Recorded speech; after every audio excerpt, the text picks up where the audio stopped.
Reading में सबसे महत्वपूर्ण चीज है वह है टेरोट डेक। यदि आप गलत टेरोट डेक का उपयोग करेंगे तो आपकी रीडिंग भी गलत होगी। तो जो राइडर वाइट टेरोट जो है, जो वर्ल्ड वाइड कहना चाहिए पूरी दुनिया में सबसे ज़्यादा उपयोग होता है, पर उसके साथ यह है कि वह जो है खिचड़ी है, 2 टेरोट सिस्टम की खिचड़ी है। एक 16 बुश का टेरोट और दूसरा है टेरोट दी मार्शले। तो उसमें जो है कुछ मूल अवधारणाओं को पूरी तरह से नष्ट कर दिया गया है। इसमें टेरोट दी मार्शले के जो सिद्धांत है और 16 बुस्का के जो सिद्धांत है और उसके जो कार्ड है, उसके जो मूल अर्थ है, उसको राइडर वाइट टेरोट में पूर्णतः नकार दिया गया है या उसको दूषित कर दिया गया है। मैं ये कह रहा हूं कि मूलभूत रूप से जब राइडर वाइट टेरोट का अस्तित्व नहीं था, उसके पहले टेरोट सिस्टम कैसे था, टेरोट कार्ड कैसे थे, तो उसकी शुद्धता पे यदि हम चले तो हमारे रीडिंग में कभी गलतियां नहीं हो सकती है। चलिए अब इसे देखिए, यह है 5 ऑफ पेंटिकल्स। ये जो कार्ड है यह राइडर वाइट स्मिथ टेरोट का कार्ड है। अब आप इसमें देखेंगे कि 2 लोग जो है एक संस्थान के सामने से गुजर रहे हैं, या कह सकते हैं कि यह कोई चर्च है जिसके सामने से वह गुजर रहे हैं। एक व्यक्ति लंगड़ा है, वह आकाश की ओर देख रहा है और एक महिला उसके साथ में चल रही है और वह आगे बढ़ रही है। जो व्यक्ति है उसके गले में घंटी बंधी हुई है और वह आकाश की ओर देख रहा है। पुराने समय में जब कोई व्यक्ति को कोढ़ हो जाता था या कोई बीमारी होती थी तो उसके गले में घंटी बांध देते थे, जिससे लोगों को पता चले कि यहाँ से कोढ़ ही गुजर रहा है। तो यह उस धारणाओं का प्रतीक है। अब यदि आप इसके पिछले कार्ड को देखेंगे जो 4 ऑफ पेंटिकल्स है, तो उसमें एक आदमी जो है सिक्के को पकड़ा हुआ है, उसके सिर के ऊपर भी सिक्का है, उसके पैरों के नीचे भी सिक्का है और हाथों को भी सिक्के से बांध के रखा हुआ है, या सिक्के को हाथों से बांध के रखा हुआ है। तो अब हम ये सोचें कि यदि 4 ऑफ पेंटिकल्स के बाद में जिसके पास में एक निश्चित पैसा है और अचानक 5th ऑफ पेंटिकल्स में या 5 सिक्कों में वो अचानक गरीब हो जाता है, तो यह कोई विकास क्रम तो नजर नहीं आता है। ऐसा नहीं होता है कि आप पैदा हुए और अचानक से बूढ़े हो गए, ऐसा भी नहीं होता है।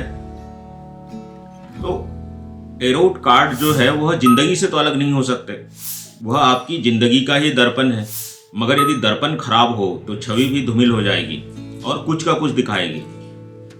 तो इसलिए टेरोट सिस्टम में सही टेरोट का चुनाव जरूरी है। इसमें देखिए एक व्यक्ति जो है एक पक्षियों वाला जो कहना चाहिए गाउन पहना हुआ है, उसके हाथ में ढाल है और वह जो है सिक्कों की माला बनाने में लीन है। तो वह चुनाव कर रहा है सही का, जिससे वह माला बना सके, या कहे सिक्कों को वह संग्रहित कर रहा है एक माला के रूप में। यह 5 ऑफ पेंटिकल ही है, मगर यह 16 बुश का टेरोट है। ये कहा जाता है कि करीब 14वीं या 15वीं शताब्दी का टेरोट है, जब राइडर वाइट अस्तित्व में ही नहीं था।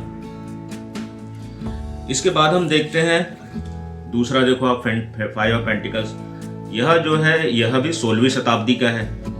इसमें आप देखेंगे कि एक सिक्का जो है बीच में 4 सिक्के जो एकदम निश्चितता को बताते हैं, उसको ब्रेक करके एक नया सिक्का आ रहा है।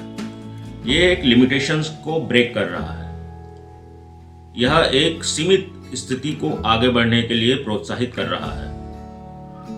तो हर कार्ड जो है एक अलग नई कहानी कहता है, और यदि आप सही टेरोट सिस्टम उपयोग नहीं करते हैं तो आपकी कहानी बदल जाएगी, और जो क्लाइंट आपसे रीडिंग लेने आया है उसको भी आप एक गलत धारणाएं देके जाएंगे। मेरे गुरु जो है एनरिक एनरिकेज कहते हैं कि टेरोट रीडिंग जो है वह जो आपके सामने रीडिंग कराने आया है उसको शब्द देने की प्रक्रिया है।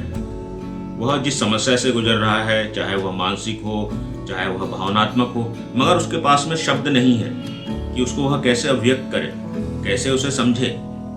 तो आप उसे शब्द देते हैं, और यदि आपके पास में गलत टेरोट रहा तो आप कैसे शब्द देंगे। इसलिए मेरा आपसे आग्रह है कि आप टेरोट सीखें, जरूर राइडर वाइट टेरोट भी सीखें, मगर सबसे पहले जो है जो मूल टेरोट है जिसका मैंने नाम लिया द 16 बुश का टेरोट, और उसके बाद में है टेरोट दी मार्शले, इसको पहले अच्छे से अध्ययन करें और उसके बाद में राइडर वाइट टेरोट में जाएं, ताकि आपकी रीडिंग में गलतियां ना हो। आप सामने वाले व्यक्ति को गलत धारणाएं ना दो, जो है वह सत्य हो, ऐसी आपकी जो है रीडिंग होनी चाहिए। कल मैं इसी तरीके से एक और टेरोट कार्ड लूंगा जिसके बहुत गलत अर्थ लगाए जाते हैं। धन्यवाद।